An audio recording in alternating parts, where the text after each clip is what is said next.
We are live. Welcome everyone to today's medieval crafting party.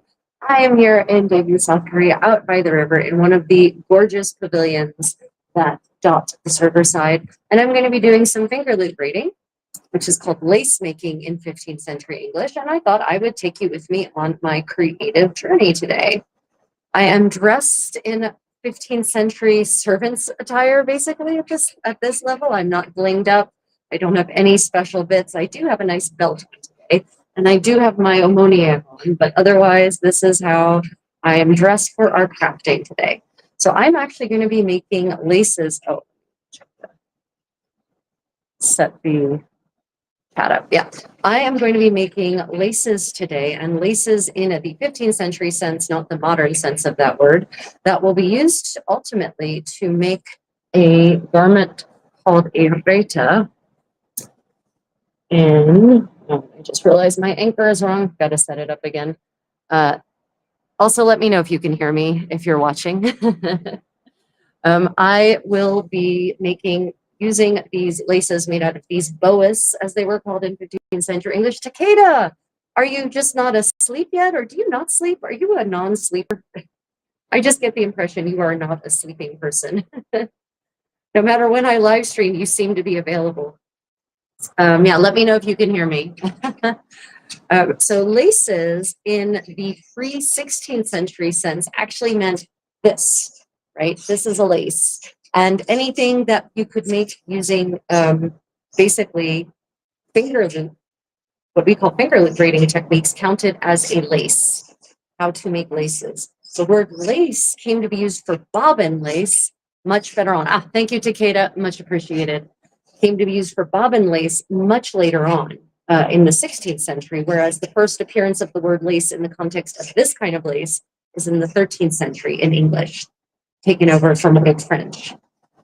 And the reason, my theory, is that what we call lace now, what is actually bobbin lace properly, is called just lace because when they figured out bobbin lace seems to have been invented, just kind of appears seemingly out of nowhere, actually, at the beginning of the 16th century.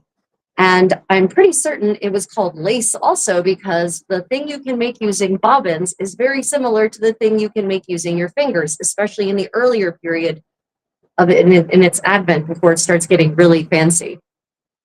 So, Matthew, welcome back. Thank you for joining us today.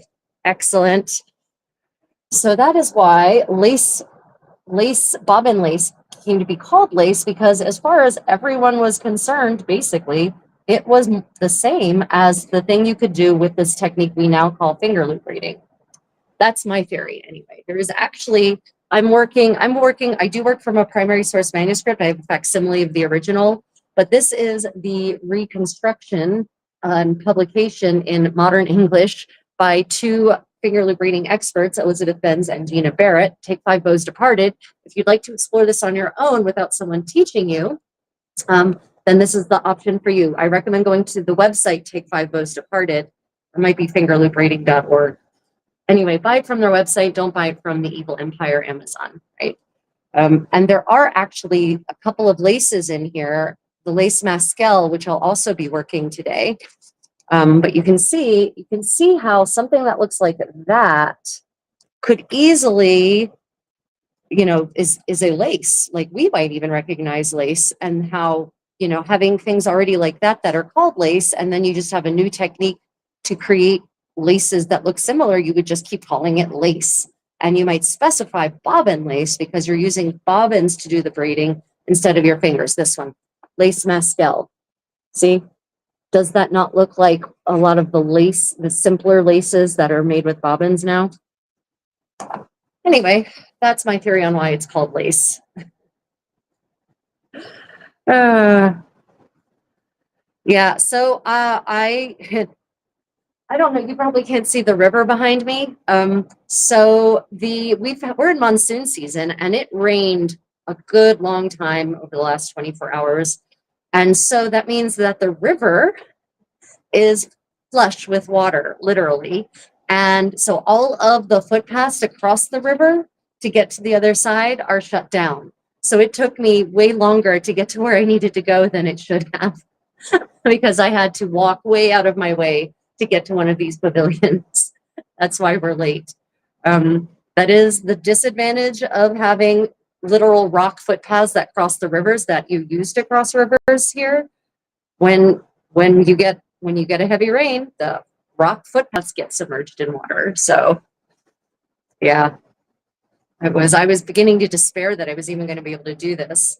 And I'm not certain how long we'll be able to do this because I'm using my mobile data and I apparently only have like 500 megabytes of high-speed mobile data left this period because I'm roaming, right? I'm out here in Korea, so that means that I don't have the usual unlimited data that I would have back in the US. So we'll see. We'll see how long we can continue this stream before it just gets slow or annoying or whatever. Anyway, thank you all for joining me. It is a beautiful monsoon day, meaning it is still overcast. I love a good overcast summer day in Korea, and it is cool for the season. I just love days like this. It's a good day to get out on the river, enjoy fresh air, because the air, of course, has literally been scrubbed by the rain. In Korea, I will be here until the beginning of July. Then I'll go to Japan for an overnight visa run, as they call them. And then I will be in South Korea until the end of July again, when I head back to the US for Pennsic for my 2-week medievalist festival, where I will be living in 15th century glamping accommodations. And then I'll be back again, and then I'll go away again. I'm kind of semi-based here, I would say, at the moment. And what I'm making now, the lace I'm making now, I'm going to use to make my new reta. A reta is one of those cute, sexy little net-like coifs that women wear in Italy starting in about the last quarter of the 15th century, and then they kind of stick around for a while in one form or another. But I'm going to be making the one that's very coif-like. It's a very iconic one that's depicted in the fresco series in the Cappella Maggiore in Santa Maria Novella, painted by the very famous and excellent Ghirlandaio. And it is in the birth of the Baptist. It's either the birth of the Baptist or the birth of the Virgin, and I always get them mixed up, the two panels. But it's on one of the patronesses, one of the family members who's wearing actual clothes, instead of on one of the biblical figures who's wearing pseudo-biblical fashions.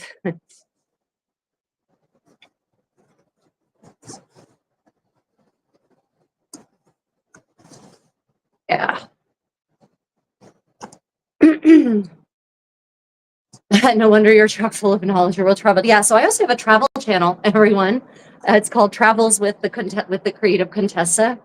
And I have all sorts of content on that that's travel related, including lots of tours of seriously historic sites, walking tours, walking around all over the world, Thailand, all over Europe, all over Korea. I think I've got some Japan. Yeah, I do have Japan, a bunch of stuff on Japan there as well. So if you're interested in following me on my travel adventures, check out Travels with the Contessa. It's my most hated channel. I get so much hate on that channel. Hello, everyone. Thank you all for joining me today for this lovely afternoon here in Daegu, South Korea of crafting. As someone said, we might only have about 3 hours of low quality streaming ahead of us when my high-speed mobile data runs out. I actually logged out of apps on the phone in the hopes it would conserve some of the data usage for this live stream. I think my data resets tomorrow, and then I have another 5 gigabytes. Yeah, I mean, I don't pay any extra for my roaming, so I can't really complain about that. It's all included in my monthly bill, and I have free high-speed mobile roaming data for up to 5 gigabytes a month anywhere in the world, basically. Probably not Antarctica, probably not South Sudan, but yeah. Hi, Billy. I can. Why, thank you, Guava. Appreciate that. So is anyone else working on anything crafty at the moment? This morning, in fact, I'm wearing my fetching new 15th century kerchief that was part of a workshop series I just taught. We finished part 3 of the workshop this morning, which means that I finished a new kerchief for myself. So you all are seeing the debut of my sexy new winged kerchief. It was a fun workshop. You know, Zoom is second best to actually in person on live, as they say. Better than nothing, you know what I mean? And we had some really good participants. Got to share some fun information with everyone. I'm going to be offering some more live Zoom workshops on other medieval tailoring and crafting. So stay tuned. I advertise those, or those are bookable through the creativecontessa.com website. Yeah, no, I love traveling. I love experiencing the history and culture of every other place in the world. It's fascinating to me. It's also why I'm very keenly interested in historical Korean clothing, because I've spent, of the last 11 years, I've probably spent 8 of them in Korea, more or less. So I know quite a lot. And as some of you may have heard, I'm going to be starting a major research undertaking researching medieval Korean clothing specifically for reconstruction information, details of seams, details of hems, kinds of thread used, kinds of stitches used, you know, the sumptuary rules about clothing, all of that. And I'm going to be starting that with the guidance of the very generous and a very kind Dr. Min-ji Kim, world-renowned expert in historical Korean fashion. So I'm super excited to be starting that research very shortly. We're going to be scheduling a meeting with Dr. Kim, and then from there it will be onward. And I do hope to take you all with me on my journey as much as I possibly can. You know, I can't violate rules of museums and their preferences, obviously, but where I can, I will be keeping you all informed. This is a journey I'd like to share as much as possible with everyone. I'm not making yarn. I am making a lace, what was called a lace in the 15th century, and this will be used ultimately to make a new headpiece called a reta in Italian. It'll be a kind of netted coif. So this is silk that I'm working with here. And if you look at Ghirlandaio's artwork fresco cycle in Santa Maria Novella, it's either the birth of the Virgin or the birth of the Baptist. You can see the coif to which I'm referring. One of the the Cappelle Tornabuoni, and one of the Tornabuoni daughters, I think it might be Lucrezia, but don't hold me to that, is wearing this beautiful little reta. And I have one that I made almost 20 years ago, also out of Fingerloop braiding, but it was not assembled in the best manner with the best techniques. And rather than going and redoing that one, I just decided to make a new one. And then if I want to redo the other one, I can do that. So that's what I'm making right now. Laces for a reta. And the same technique can be used to make laces for the front of your girdle. Like this is a Fingerloop braided lace, this one here. So yeah, if I get a couple of these done, I plan to also do another lace that's really pretty and super decorative called the lace mescal. Yeah, Matthew, you're so right. American schools, even when you take so-called world history at an American school, right, it ends up being mostly Europe. Almost no one else. Certainly nothing of South America, except for as it concerns the conquistadores, right? Nothing past the age of discovery, really. And the only part of Asian history that ever really gets taught is as it concerns us in World War II. Maybe World War I if you're lucky, a little bit, right? But yeah, no, we don't learn anything in any kind of detail about Chinese history, Japanese history. I mean, in your average American school, obviously, if you probably go to some expensive prep school, your mileage will absolutely vary. I'm sorry, guys. My tripod literally just ejected the phone. Is everyone okay? Jesus, that was weird. Is everyone okay? I hope you're. Was anyone injured in the ejection of the phone? Oh my God, that was weird as hell. Jesus, I didn't even, nothing touched it. So apparently we have ghosts. By the way, in Korea, they absolutely, not they, there is absolutely a belief in ghosts among certain subsets of Koreans, just like there is in Americans. So I'm not saying that we are any different. It's just that that is something we share. And, you know, the spirit world here seems to be closer to some people. So who knows, maybe some ghost decided it didn't want me live streaming in this beautiful pavilion. I don't know. So I'm doing what's called Fingerloop braiding in modern English. This is lace making in 15th century English. And I will eventually, this is going to make a long, narrow wear, as is the term for this kind of woven thing. And then I will use that as the raw materials to make a netted headpiece for the last quarter fashions in the last quarter of 15th century Florence. So 14, this one specifically dates to about 1475 probably. So if you look up Fingerloop braiding, in fact, on this channel, on my YouTube channel specifically, I have a whole tutorial on a very easy yet beautiful lace called a green dorge. And it is for absolute beginners, the video is. It teaches you all the basics you need to know, how to set it up, how to do the braid. So if you want to learn to do this, you can check that out on the Creative Contessa on YouTube. It's about a 20-minute video. It's pretty succinct. Also talk about the history of these laces, how far back they go. You know, the earliest lace of which I'm aware of this nature, this finger looped one, dates to the 4th century BC. And it's an Iron Age find from the salt caves in Hallstatt, Austria. And I think it's wool. So it's a technique that dates back really far. And it's a technique that is used across Eurasia. There is a fantastic depiction of a woman finger loop braiding in 15th century Japan. And kumahimo, by the way, is not medieval. Finger loop braiding is.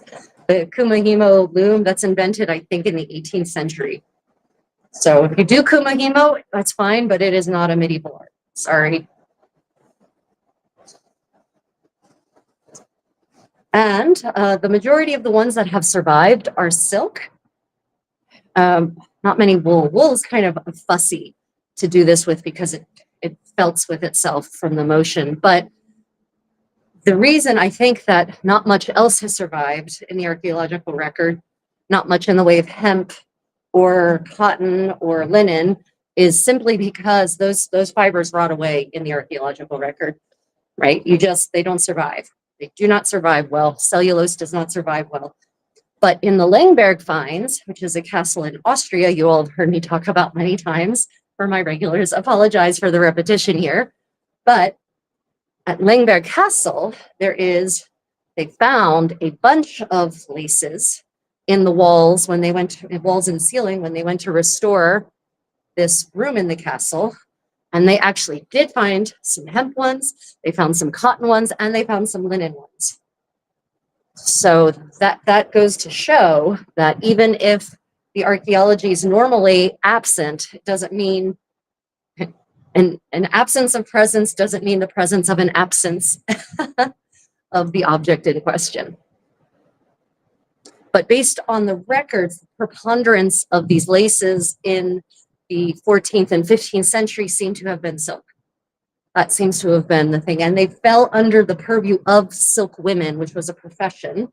I'm dressed like a 15th century silk woman, actually, was a profession of almost, silk working was almost uniquely the purview of women in the Middle Ages, making these narrow wares, tablet weaving, inkle loom weaving. That seems to have really just fallen really heavily to women, for probably because it was something you could do on the side while managing your husband's business as well. It was something that didn't require a lot of equipment. It didn't require big looms. It didn't require a massive capital outlay. I'm not Amish. Yeah. I am absolutely not Amish. I swear, I'm going to just ink that across my forehead. I am not Amish. I'm dressed as a 15th century French silkwoman. Actually, you can tell I'm not Amish because you can see a lot of my neck and shoulders and décolleté, right? All this chest that's exposed, not Amish. Also, all of this color, not Amish.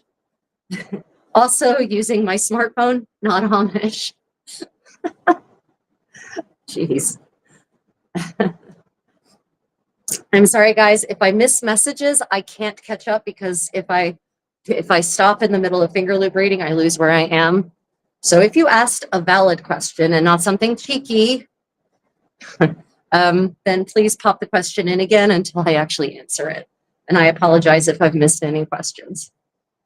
But with finger loop braiding, if you lose your spot, then you automatically create an error, or you end up dropping loops. So I am currently in Daegu, South Korea, which is a city in the south of South Korea. Very close to Busan, actually, 45-minute high-speed train line from Busan. And I am in by Shincheon. It's this lovely little creek, stream, flowing body of water. And they have all these beautiful, hot, traditional, historic style pavilions, wooden pavilions everywhere for resting. Makes a really lovely place to come and craft, I find. The flow of the water, the susurration of the water in the background. This is sort of at the very edge of town, literally speaking. So it makes it just a really nice place to be. There aren't that many people who walk down here, so it's not crowded.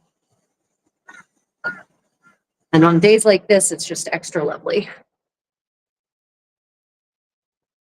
I dress like this because I am a practitioner of medieval living history.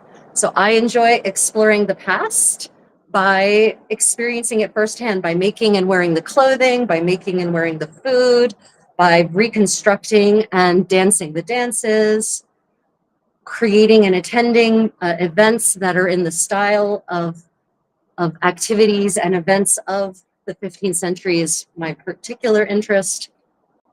That's what my channel's all about, learning about how people lived in the past by living it myself to a certain extent, but only the positive aspects. So before anyone gets cheeky and says, oh, but what about the plague? Nope, I don't reenact that part. I also don't use lead-based cosmetics.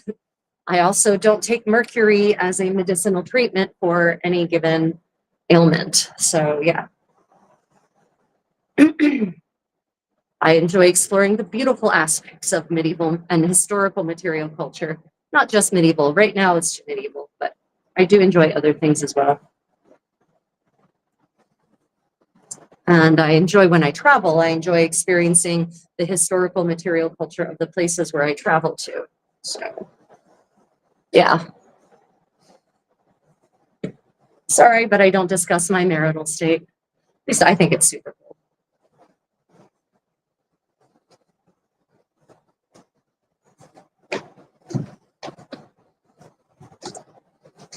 So is anyone who's just joined working on anything in particular?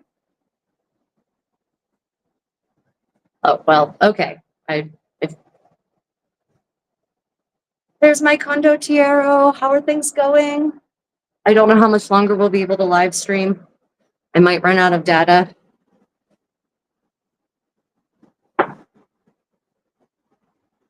My condottiero was at a fair, a medieval fair, actually, on the other side of the ocean today. I'm hoping he had a good day.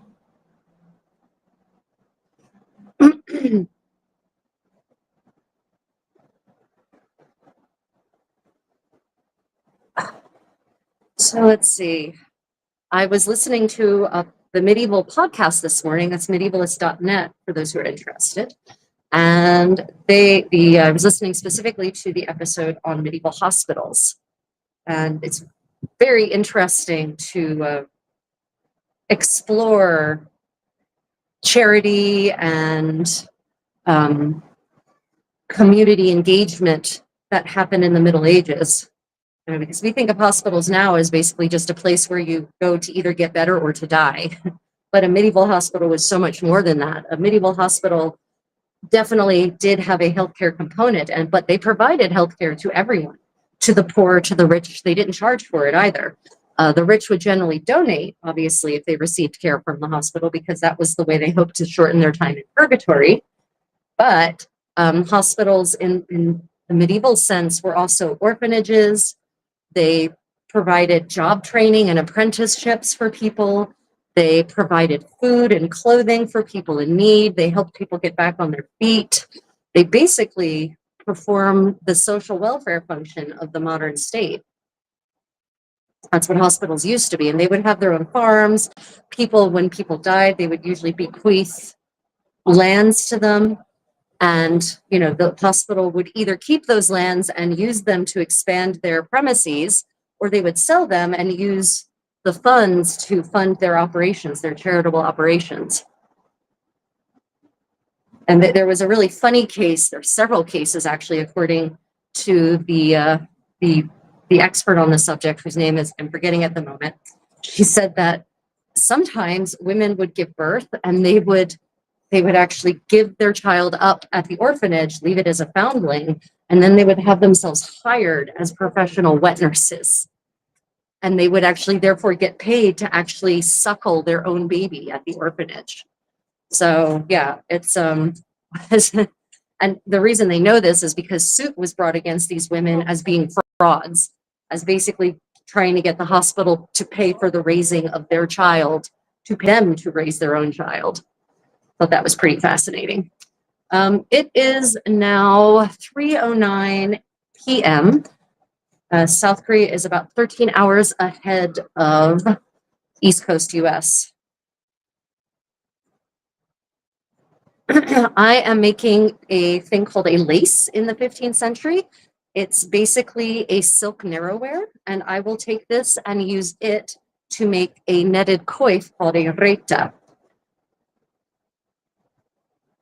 So this is just component one, step one of making a bigger thing. And a coif is kind of like a net-like caul that goes over your head in some way or another. And this one will be made out of these silk laces.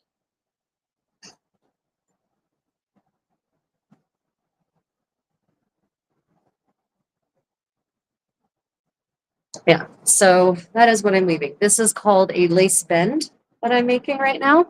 And some of you were here for the earlier explanation, but I'll repeat it anyway. The reason that we call what we call lace today, the reason we call it lace is because originally laces were made in this manner with your fingers, like I'm making now. And then seemingly out of nowhere, it seems, just because we haven't been able to trace it back further than this, in the early 16th century, people stop, they want something more complicated than you can make with two people and fingers, because there are two-person braid laces as well. And they come up with the idea to attach the thread to bobbins, to wooden spools, and use the bobbins to braid in the patterns. And because they were still making laces, the word lace, which meant this thing I'm doing now, got transferred to bobbin lace.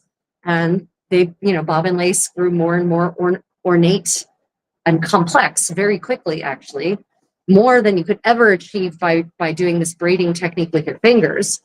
And so soon the term lace got completely taken over by bobbin lace. And people stopped calling it bobbin lace and just started calling it lace. But the original term lace was actually the term for the narrow thing that closes your gown. And then over time, they developed more ornate techniques with fingers, still kept calling it laces.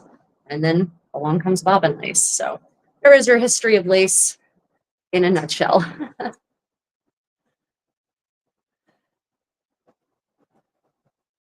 Yeah, we're 13 hours ahead of the East Coast. Basically, I'm on the other side of the planet, as crazy as that sounds. Oh, some of you know that Armor and Castings is one of my channel sponsors. They make amazing replica medieval jewelry and belts, and they're having a belt sale right now, 15% off of their amazing belt sets.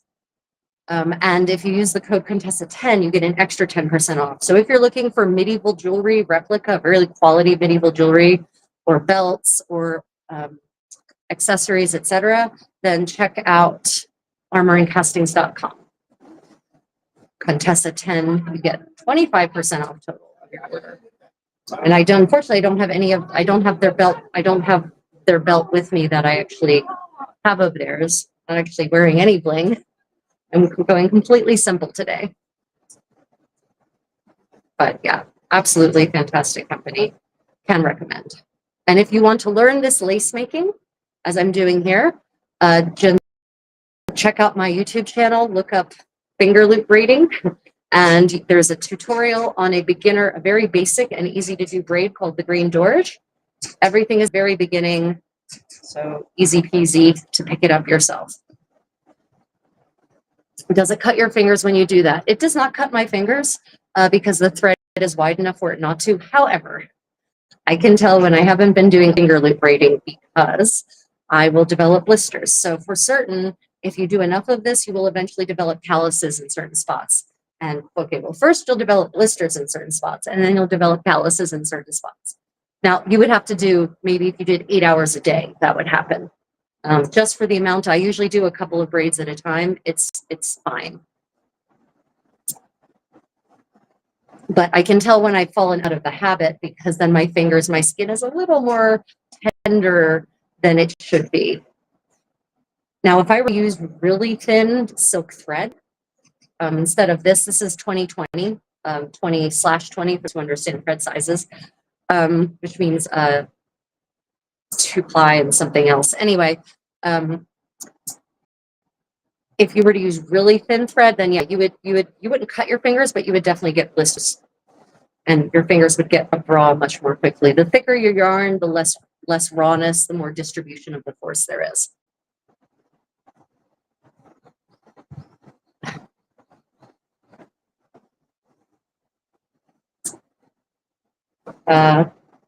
Yeah, Little House on the Prairie. Tell me you're ignorant without saying I'm ignorant. Definitely not Little House on the Prairie, my friend. 15th century.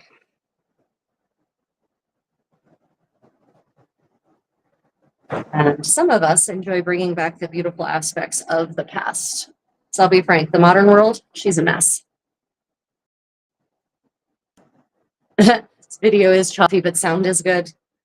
Okay, well, I guess I'll keep talking, and if you want to keep watching the choppy video, feel free. I understand if it's not too appealing. Yeah, I knew this was probably going to happen. That's why I actually waited until everything was set up before I actually hit the live button, so that maximize the time that I had maximum data. Yeah, well, at least the sound is good still. Unfortunately, I'm out in a place with no Wi-Fi, so I mean, Korea has Wi-Fi everywhere and free public Wi-Fi, but as I think I mentioned, I'm at the edge of town here. Well, thank you, Alex. Appreciate it. Yeah, my channel is the channel you want to come to if you want to learn history through hands-on experiences, immersive experiences. You want to learn about the past without learning about battles, because honestly, when people learn about history, they learn about the big dates, big man history, great man history. It doesn't interest me. I want to know how people lived. I want to know what their daily lives were like. I want to understand their motivations, their psychology. And that's the material culture where you find all of that. That's not, battles don't matter there. In fact, I would say that the material culture impacts often more than battles impact material culture. War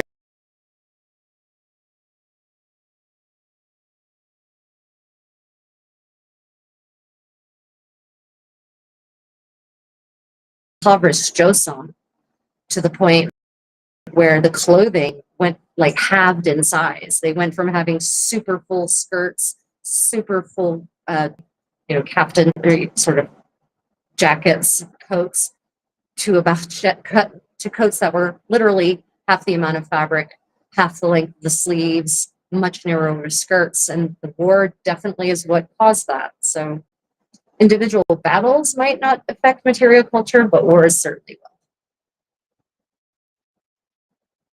I'm back. Okay.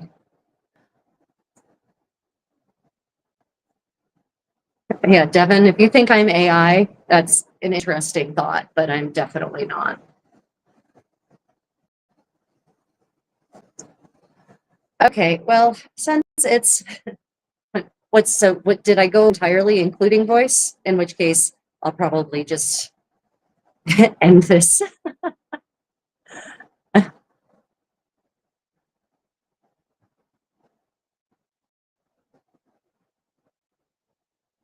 Yeah, there's no Wi-Fi here. I'm on my mobile data and I just ran out of high speed. So there it is. Yeah, Matthew, let me know if you can still hear me or not. If you can't hear me, then maybe I will cease the stream. I'm in Daegu, South Korea. Shamika, I'm in Daegu, South Korea. If you can hear me.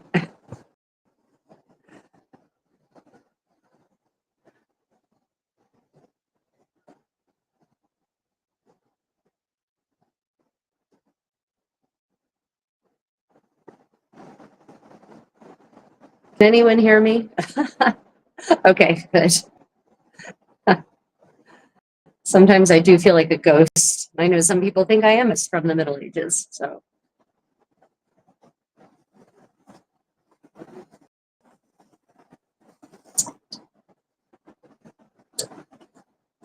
almost done. So I'll be able to show you with this lace anyway. So I will be able to show you what I was creating. So I've had some requests for other workshops, paid workshops, which I'll be rolling out. The Reta, that the reason this one I will be rolling out. I've also had requests for a Kirtle workshop. Kirtle is the blue dress I'm wearing now. So I will be rolling out a Kirtle. I've got to structure it and figure out how exactly it's going to work and how much to charge for it. But I will be rolling out a Kirtle workshop on how to make exactly this dress. Hi, Sasha. Good morning. Oh gosh, Twitchy, I missed you. We missed you in the workshop. I assume that you must have been asleep. I'll be getting that video out soon, I promise.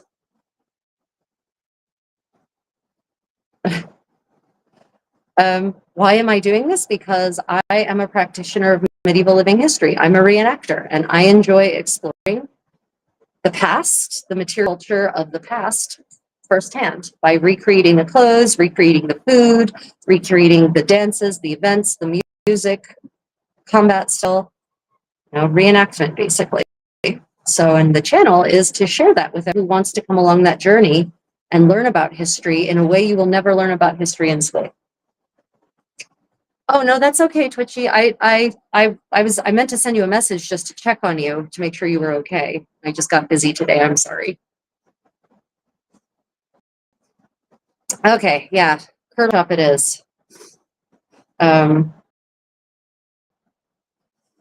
Yeah, I've been thinking about how I would do it would be, so the patterning I think would be part of the Kirtle workshop, like it would all be one, but it would be a lengthy thing, like it would be 6 weeks probably of 2-hour sessions I'm going to with, because it's not an easy thing to pattern. Actually, patterning is not easy, and fitting is not, getting a garment, the initial pattern down is not easy. And then of course there's all of the stitching techniques and whatnot. I would definitely do it so that there will be homework in between sessions, meaning, people have to complete certain stages with my instructions, obviously, on how to do so in between sessions. And for certain people definitely have the option of doing the long seams by machine if they want. But I would, of course, be focusing on teaching the top stitching. The outer stitching will all be by hand. So that's what I'm thinking. I was just thinking about how I would do a patterning workshop via Zoom, what kind I would do, because there's two different kinds. There's drafting and there's draping, right? And they're two completely different methods. And drafting can often take less time, but it's more mathematical. And there's some people whose brains can't handle geometry. So yeah. Elizabeth, you're there. Welcome. Unfortunately, I've run out of high-speed data, so the video quality is probably utter shite, and I apologize for that. So yeah, I was pondering how exactly to do a workshop, but I think I'm probably going to start with the patterning, how to pattern this, make your own pattern for it, basically. And I would send a demo of the basic shapes, grafted, so it's a 1-to-1 scale for the pattern that's for me, for my person, and then that can at least be a visual basis for people during the patterning part to base their own off of. That's probably how I would do that. I have been giving it some thought.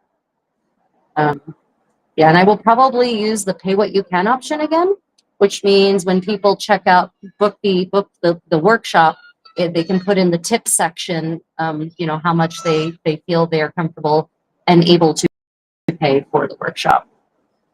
So it's probably how I do that. I prefer my stuff to be accessible to people, but this is also literally my profession, so I do need to be able to make a living from it, or I need to do something else with my time that does make a living. The dexterity in making hand stitch patterns is an impressive skill. Yeah, I've always had a thing for being able to take 2-dimensional shapes, figure out a 3-dimensional shape, and use 2-dimensional shapes to fit it. It's a gift I've always had. So, oh, thank you, the real devil. I appreciate that. Okay, so let me see if I can bring this up to you so you can see it in the camera. I don't know how good your resolution is, everyone. I'm sorry if it's not good enough to actually see. I'll post a picture on my community. I'll post a picture of what I did on the various media so you can see up close and personal. But basically, this is a cord that was called a lace in English, and this will be used to help to make a little net coif that will go over my head when I'm wearing 15th century Italian clothing. So,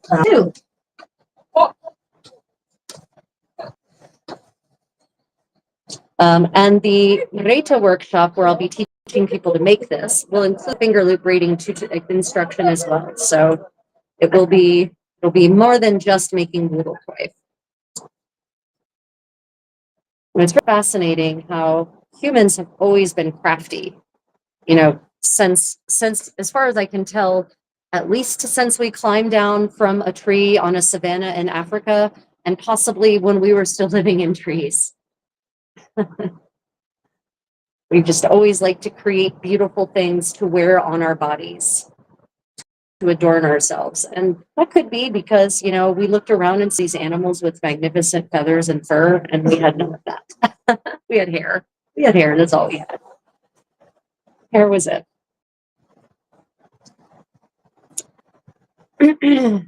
Well, so Matthew, I'm actually a professional translator by trade. If you know anything about AI and where AI has gone, AI has decimated the translation industry and is decimating the interpretation industry. So because I only speak boring European languages, basically there's no work anymore. The jobs are vanishing one by one. Companies don't want to actually pay anything for translation work because they can just get Google Translate. So literally a couple of years ago, I was looking around after having basically got my last translation job and been told that we don't need your services anymore, and realizing that no one really needs those services anymore. And even if they need them, they won't pay for them. And I started thinking, well, I guess I can go back to school. I can start an entirely new profession, after investing hundreds of thousands of hours in achieving mastery level of translation. And that kind of depressed me, the thought of having to start from scratch in any field. So I had skills I had already. And I have all of these handcraft skills, not just medieval, but, multicultural. And I cook and I sew and I dance. And so basically I founded a business, the Creative Contessa, that shares that with people, that provides experiences, that teaches them all of these crafts and arts that are kind of dying for the most part. But using my kind of signature trademark personality and ability to, because the reality is that just because a person can do something, it doesn't mean they can teach something. I'm very good at teaching, actually. I'm not bragging. That's not a brag. It's an objective observation after 30 years of teaching things and being told, wow, amazing teacher. So that's how the Creative Contessa got started. COVID happened. And so I had to take my game online, and I started content creation during COVID, basically.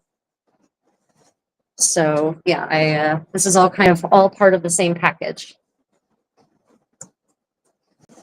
So yeah, it might be a hobby, but I've basically invested tens of thousands of hours in all of these hand skills and sewing and all of these crafts.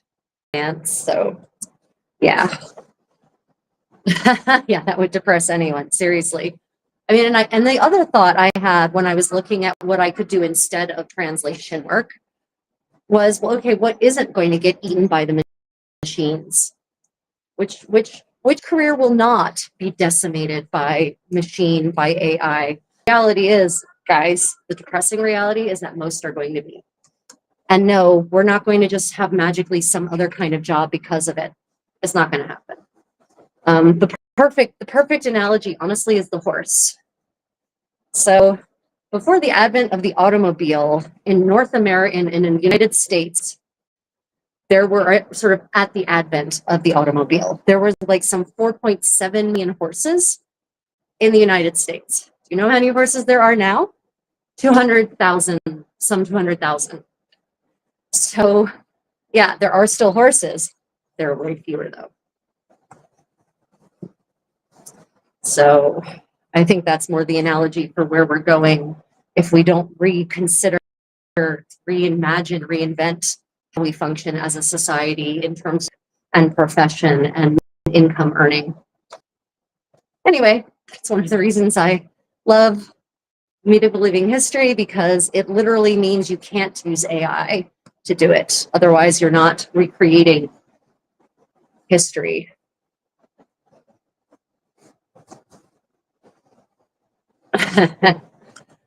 Buonanotte, Lucas.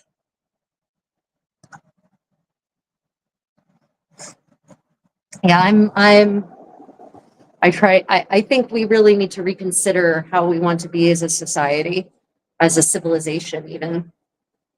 Unfortunately, I think in some countries, the oligarchs won't allow there to be anything different because the system works really well for them. They've managed to concentrate all the wealth into a very small number of hands, which, well, I don't want to wander down that road. That's depressing and makes me angry.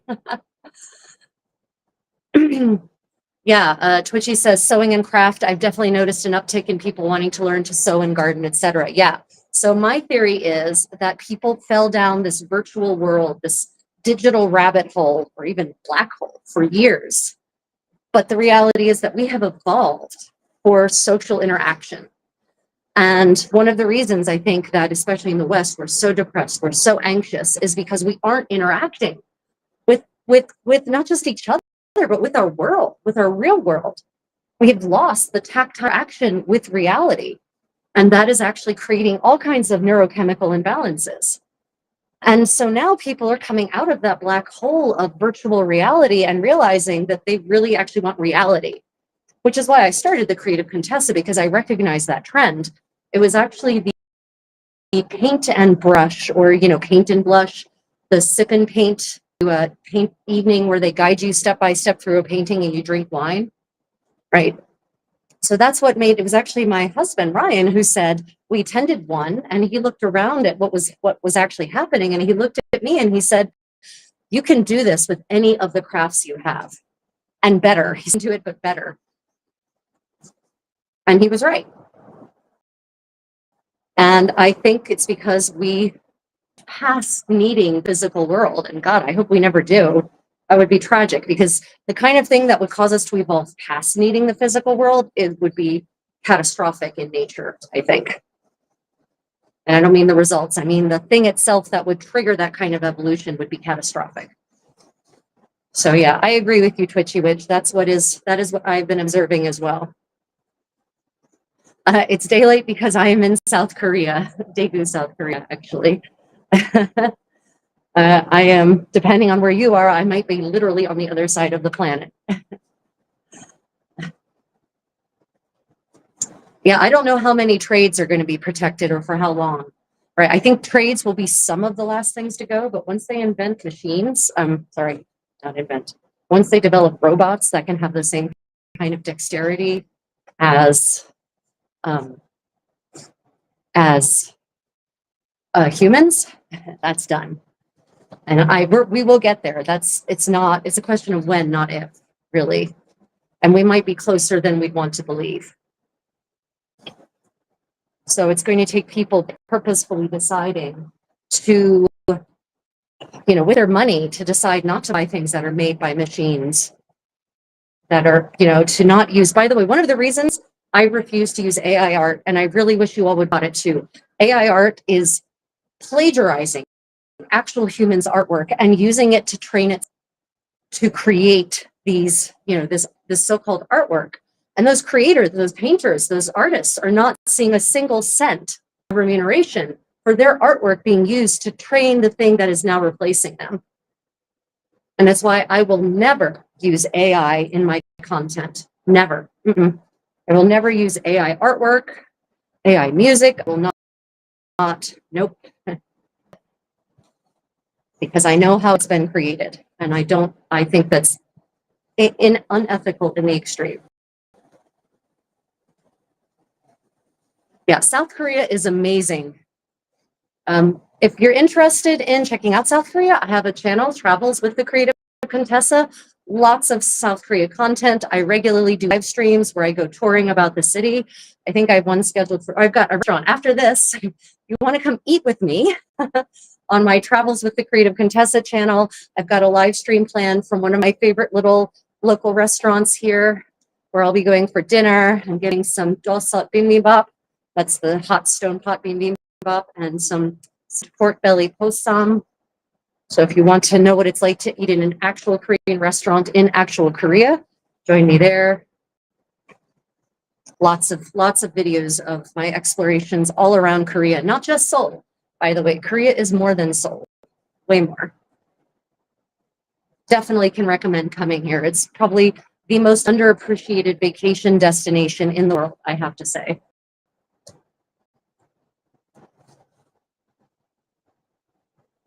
Yeah, Korea is modern while also being wonderfully historical. It's got some of the best infrastructure in the world. It's clean, it's safe, inexpensive public transit, high speed, also very safe. You don't need to have a car when you're here at all. We don't have a car.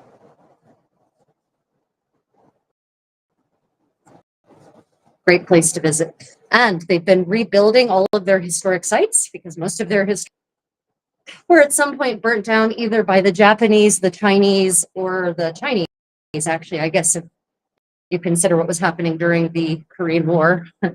So they have since World War 80s, basically, been rebuilding their palaces and their fortresses and their traditional historic villages in the original fashion. See, if you come to Korea, what medieval Korean architecture looked like in the Middle Ages, in our Middle Ages anyway. There was no Middle Ages here. You can actually see what palaces looked like when they were new, instead of castles in Europe, which look like castles look after they've been around for 800 years and used for a variety of purposes. So you can actually see what 15th century people would have seen when they went to the palace. It's really wonderful and very affordable. Most the palaces and museums are almost all free. The palaces charge a couple of like $1 to get into. It's an absolutely nominal fee. Yeah, great place to visit. Oh no, the UK is absolutely beautiful. I mean, Europe is lovely. Don't get me wrong. Absolutely love it. I lived there for 12 years. But everyone, especially Americans, think, oh, I want to go abroad. I'm going to go to Europe. And they never think about taking a vacation to Korea. By the same token, Europeans, until recently anyway, always, I want to go to America and see New York City and the Grand Canyon and blah, blah, blah. And almost very few of them think, I'm going to go to Korea. Or if they think of Asia, they think of Thailand, they think of Japan, right? No one thinks about Korea. Was it true they used Miss Moss? Monique, are you talking about moss? Oh, is it true they used moss?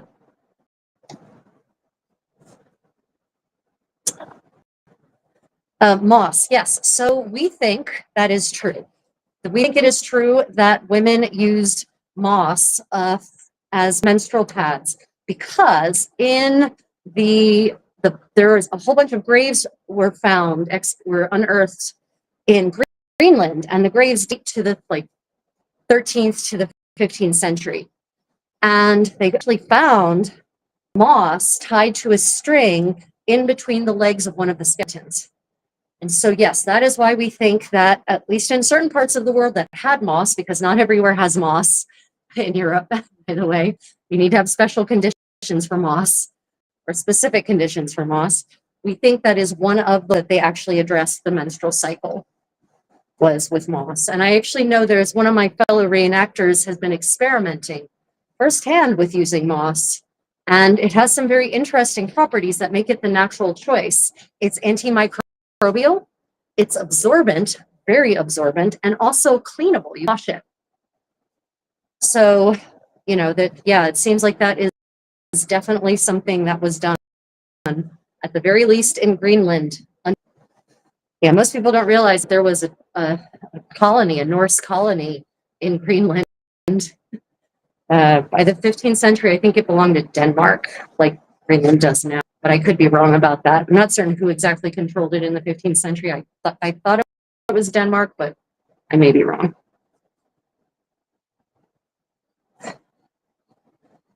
Slow down, which part? Yeah, so the reason the video has a visually wonky quality is because I'm out of high-speed data.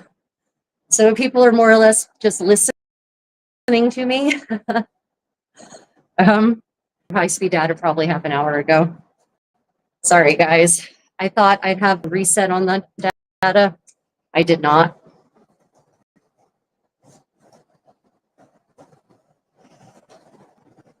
But I appreciate you all hanging out anyway.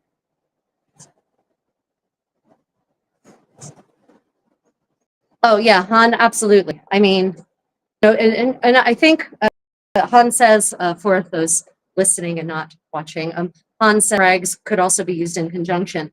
Yeah, I mean, it can be really hard to trace down the evidence for exactly what happened. I haven't looked in the trotula in detail. It's a gynecology manual from the 12th century originally to see what the discussion there is about how to address the menstrual cycle. But, it tends to be an aspect of health that gets ignored in the sources. But for certain, I'm going to stomp this in the butt right now. No woman was bleeding into her underthings. I'm sorry. I mean, and by which I mean like into her dress, into her skirts. That's one of the most horrible myths that I will be busting with Philip from Irish Medieval History in one of our upcoming live shows. I couldn't believe it when I read and then have heard repeated by reenactors this nonsense that women not only did they not wear underpants in the Middle Ages, they just freely menstruated into their clothing. And what? That is such nonsense. Anyone who suggests that has clearly not done it very frequently, or they would never suggest that is something a woman wants to do. Yes, I can show what I'm making, sort of, when I'm done. I should be done in a couple of minutes, but I will tell you that I'm making a lace kind of cord made out of silk. I can't show you right now because if I do, I'm likely to drop the loops and then there'll be an error and whatnot. But it is a silk cord. This is called a lace bend in 15th century English. And ultimately, this will be used to make a net caul, a kind of hair piece that will go over top of my nicely coiffed hair when I'm wearing my 1480s Florentine fashions. So I've got silk, basically silk embroidery thread, not floss, around my fingers, and I'm manipulating their loops They were called bows in 15th century English, and I'm manipulating the bows. On my YouTube, Contessa, there is a video. If you look up braiding, there's a tutorial on how to do this from the very basics all the way up. It's a 20-minute. It makes a really pretty but simple braid. So if you want to learn how to do it yourself, just go to the Creative Contessa on YouTube and look up braiding, and specifically focus on the horizontal full-length footage, not boards.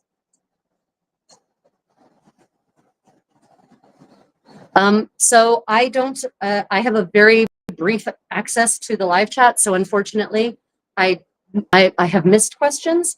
If you have a real question, a genuine question, not a cheeky, nonsense, sassy question, pop it back in the live chat and I will make to it.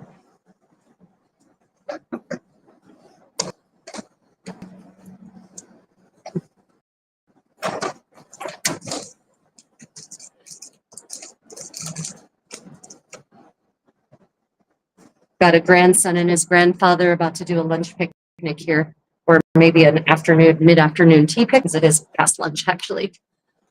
When you consider the cost of clothing before the 19th century and the cost to launder, much effort was done to prevent anything staining and soiling. Yeah, 100%. I am in Korea. I'm actually in Daegu, South Korea.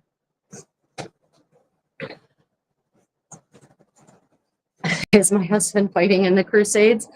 No, thankfully. At the moment, not. Although he may have. Yeah, damn medieval Wi-Fi. Yeah, it's pretty sucky. I'm sorry, guys. I appreciate you being around anyway. For my patrons and channel members, I'm about to upload. I did an initial filming of the script for my new video on medieval rings. I will be refilming it. But if you're interested in just the narration is fine. It's just I don't like the video that I need to read and whatnot. So it looks like I'm looking at the camera. Anyway, for my patrons and channel members, I will be uploading that initial take of my medieval ring video essay. So if you just want to, you know, hear the fun things that I found about medieval rings narrated in my usual sassy way, I'll be uploading that tonight my time. So like 6 hours or 7 hours from now. So that's a perk for you, my generous patrons and channel members. Appreciate you supporting me, I really do. Yeah, definitely no Amish here. Hey guys, when you joined the live chat, did you get a message that said I'm not Amish? Like you should have actually. I thought I set that up. To click, you actually have to read it. I'm just curious.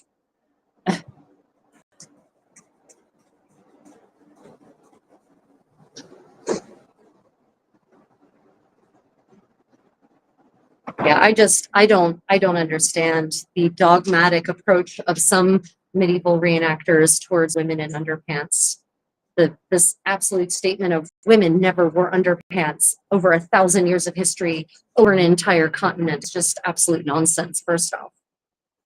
Because I'm pretty certain that none of those reenactors actually know everything about a 1,000-year period of an entire continent.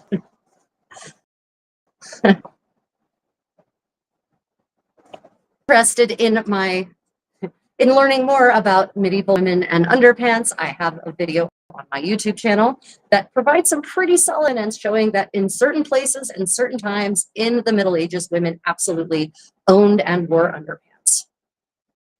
So if you're interested in that, check it out. It's one of my most controversial videos. Where would you live if it's still in the medieval era? Oh, that's a good question, Abu. Yeah. You know, it's funny if I actually had to live in the Middle Ages, first off, I wouldn't want to in general. Live in any part, in any area, antibiotics and vaccines. Just, I wouldn't. I know the odds. And especially as a woman who would probably be, you know, have a pretty high chance of dying in childbirth. Not too excited about that. But if I were to live, you know what? I think I would want to live in like 18th century, maybe 12th century, Granada. And I know none of you are probably expecting me to say that. But, you know, Al-Andalus, especially in the first millennium, was a kind of magical place, really. I mean, they had medicine, they had infrastructure, they had piped water, they had art, they had poetry, they had song, they had music, they had dance. Jews, Muslims, and Christians lived together in harmony. They had great food. Honestly, that's probably where I'd want to live. And believe it or not, women actually had a pretty good life there. So yeah, probably maybe I'm thinking while it was still the caliphate and before it broke into different kingdoms. Because after it broke into different kingdoms, then the Reconquista starts and things get violent and messy on the Iberian Peninsula. But there's this brief golden age, a couple of 100 years. I think that's when I would want to live.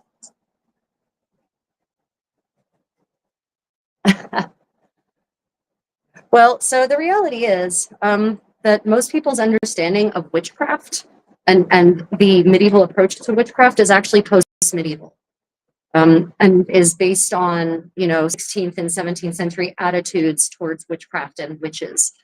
The medieval period was actually a period that was full of magic, but people weren't afraid of magic. A lot of people hoarded it and used it in parallel to their Christian faith. So that's actually another myth I'm going to have to bust with Philip. You know, people who were intelligent in the Middle Ages was also not ignorant and afraid of knowledge, nor was it ignorant and afraid of who had knowledge. The one particular case I can think of when a woman, a peer of the realm, actually a duchess, is accused of witchcraft in the early 15th century in England, it's a political thing. It's not about the witchcraft at all. Witchcraft, just like with the Knights Templar back in 1312, the witchcraft thing was used as an excuse to just, you know, confiscate their lands, their vast holdings all across Europe, and eliminate this super powerful order. It was not about actual witchcraft. So actually, that women who were intelligent and educated were actually respected highly, especially in the 15th century. Christine de Pizan, very good example of that. She was a widow. She was a member of the gentry, so she wasn't a peasant or anything like that. But she could write, and she had a head on her shoulders. And not only could she write, she could write like no one's business. And so she was actually writing tracts and treatises in defense of women that were actually convincing misogynist men that she was right. Christine de Pizan, man, talk about an amazing woman. But she's intelligent women were in fact not considered witches and persecuted. I mean, maybe there's some place in Europe, but it's not generally a characteristic of the medieval period, in fact. And Twitchy can talk about, you know, the women, the members of the abbesses and other nuns who were very well educated and whose advice was often sought by leaders. Hildegard von Bingen, for instance.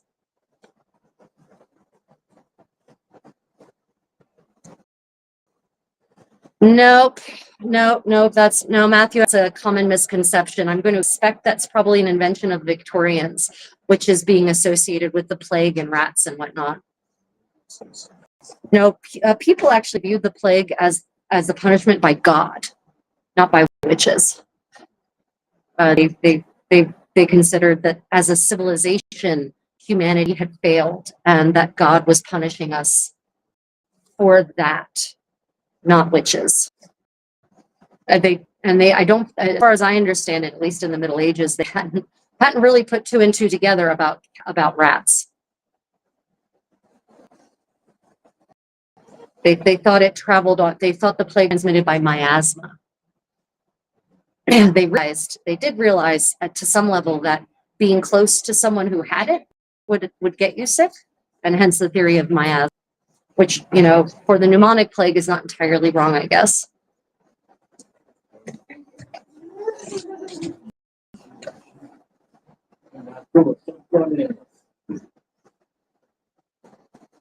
Is Monty Python and the Holy Grail lore accurate? Kenyon, can you specify a little more? Which lore exactly are you talking about? The saber-toothed bunny? or the swallow. Oh no, Matthew, I appreciate you bringing it up because these are ideas that people have, not just you, lots of people have them. And it's common misinformation that floats around. And thank you for bringing it up specifically because now it's something I can address in my myth busting series with Philip from Irish medieval history. I just have to remember to write that down on my ever growing list of things we need to discuss. So I forget which of you, my dear fellow adventurers in creative endeavors, asked me if the thread cuts. It does not cut, but I'm about to show you a blister, I'm pretty certain, on the inside of one of my left ring finger, I think. Almost done, and then I can show you what it is I've been doing enigmatically here in front of the camera. I swear I thought it said medieval swing party. Well, I guess some people see what they want to see, maybe. And depending on where you may be, it seems like the time of day when a swing party would happen. Tres tazos de pimpin y lo meto mano arriba del Signore de los Gallos en Mexico. Philip from Irish Medieval History. Irish Medieval History is a channel on YouTube. Philip is the person, the host of that channel. He's one of my friends and colleagues in medieval living history and historical explorations. And he and I, normally weekly, but this week he had other plans. Normally we do a live show together, and the topic of the live show changes. We've now focusing for the next lots of episodes, we're going to be focusing on busting medieval myths.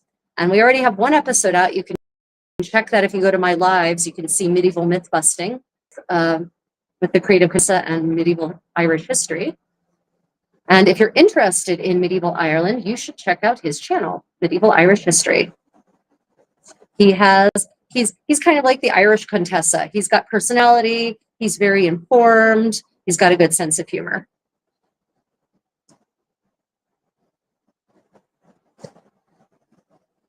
No, not Philip and I do the series together, something we do together in a live stream. So it's a co-hosted show, basically. But yeah, we are out there. We've decided to go and bust medieval myths as much as possible because, so many people have some really misaligned ideas about the Middle Ages. One, that the Middle Ages was the same for 1,000 years of history and an entire continent. It's one of those things when someone says, what was daily life like in the Middle Ages? It's equivalent, honestly, to saying, what was daily life like in the last 500 years, 600 years? You can't say what it's like because it changed. It's changed drastically over time. And even in the last 100 years, you couldn't even say, would depend on where you are, because daily life in the Soviet Union in the 60s was nothing like daily life in the United States in the 1960s. So, yeah, daily life, you can't it's not a monolith. It's a convenient moniker for a period. We humans really like to identify things neatly, put them in boxes and tuck them labels on them. But the reality is that historical eras don't work that way, actually. You can define it neatly by who's in charge, hence the dynasty thing, the Tudors, the Plantagenets, Joseon, Goguryeo, Ming, Qing, Warring States period, or the Edo period, right? Those are all defined by the people in charge, but they're not defined in any way by any consistent style of art or music or fashion, really. If the period's long enough anyway, it's not going to be consistent. Okay. I am done with this, and I just need to finish off the end here, and then I can show you what I'm doing and show you the blister that's formed. Oh, well, it's a blister. It will turn into a callus, and then that will be good.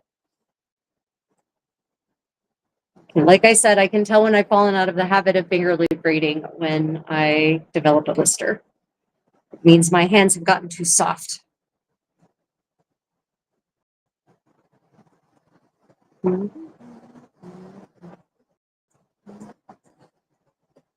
Okay, so is anyone else, what is everyone else working on? Or do I just have a bunch of insomniacs from the US right now?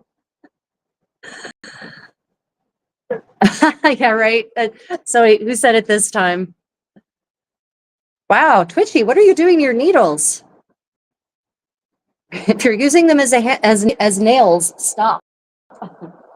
Yeah, seriously. So there's a couple of things we definitely need to do as a drinking game for this channel. One, every time someone asks if I'm Amish. Two, every time someone asks if I'm Jewish, which is a curious one to me. And three, every time someone asks what on earth, mention the house on the prairie. Okay, so here is what I was doing. This is the cord I was using. I don't know how good the resolution is on your end, everyone. On my end, of course, it looks fine. You know, I'm not seeing the broadcast, I'm seeing camera. So yeah, this is the cord, and this is cord number 2 that I've made here during this session. So I've now made 2 of these, and I will be using these to make that caul I mentioned, the netting. So this will kind of become the netting in between the band. Like you can kind of see how that would work. Right. I am in South Korea, actually. Matthew, the first 30 minutes will kill a bottle of Jack. Yeah, I'm in South Korea. I'm in Daegu, South Korea. And here, I'll just show you guys where I'm at. Give you a little view of the river. So hypothetically, otter live in this river. And there's actually an otter sanctuary built over there at that end. Unfortunately, I haven't seen an otter in 2 years, but when I did see the otter, he actually came right up to me and sniffed at me before swimming off. He was not rabid, he was curious. Anyway, so yeah, there's actually a medieval fortress on the top of that hill there under those trees, the remnants of one, anyway. Yep. So yeah, this is where I am today. And let's see if I can show you my blister. Yeah. See, right there, that's a blister. That's a blister from Fingerloop braiding. So I actually probably need a bunch more of this. To make one of these net cauls, you need a significant amount of yardage. It may or may not be wise for me to keep going before this blister forms a callus, so Band-Aid on it. Yeah. How is no, internet is not pretty slow here. In Korea, internet's super fast, but I'm on roaming mobile data, so I've run out of my high-speed data, unfortunately. No, Korea has the fastest internet in the world, but I am on my American plan, and I only get 5 gigabytes of high-speed data a month, and I've already finished using it up today, so yeah. Yeah, it's just a flesh wound. Yeah, it is, so true. The first 30 minutes, I still love that comment. First 30 minutes will kill a bottle of Jack. Yeah. Maybe I'm going to entitle the next live stream drinking game with the Contessa. These are the rules. Oh my God. No, I don't want to encourage alcohol poisoning in my viewers. Oh my goodness. Okay. Trying to decide once more onto the breach, or I think I'm going to call that good for the day, guys, especially because the quality of the video isn't super great at this point. Anyway, I appreciate you all for joining me today in my creative endeavors, Fingerloop braiding case lace making, as it was called in the 15th century. I have some fun planned. I am rolling out story time with the Contessa, everyone. It will be Wednesday evening in the Western Hemisphere, Thursday morning in the Eastern Hemisphere at 7:30 a.m. South Korea time. So that'll be middle of the night if you're in Europe, sorry, or sort of early evening if you're in the United States or the Americas. So I've got some fun things lined up for weekly recurring segment. So join me for medieval tales and readings from chronicles and books of etiquette. We're going to lead off actually with a fun 15th century book of etiquette that is in original 15th century English, and I will be the 15th century English, and it is in rhyme. And there are some horrifying things that this book of etiquette tells you not to do. Really disgusting stuff. So maybe don't be eating while you're listening to me read about table manners. Yeah, and then I've got medieval sewing parties scheduled throughout the week. And then, of course, next weekend, Friday night or Saturday morning, depending on where you are, will be my regularly scheduled medieval sewing party. So everyone, thank you for joining. Don't forget to hit that thumbs and subscribe if you haven't already.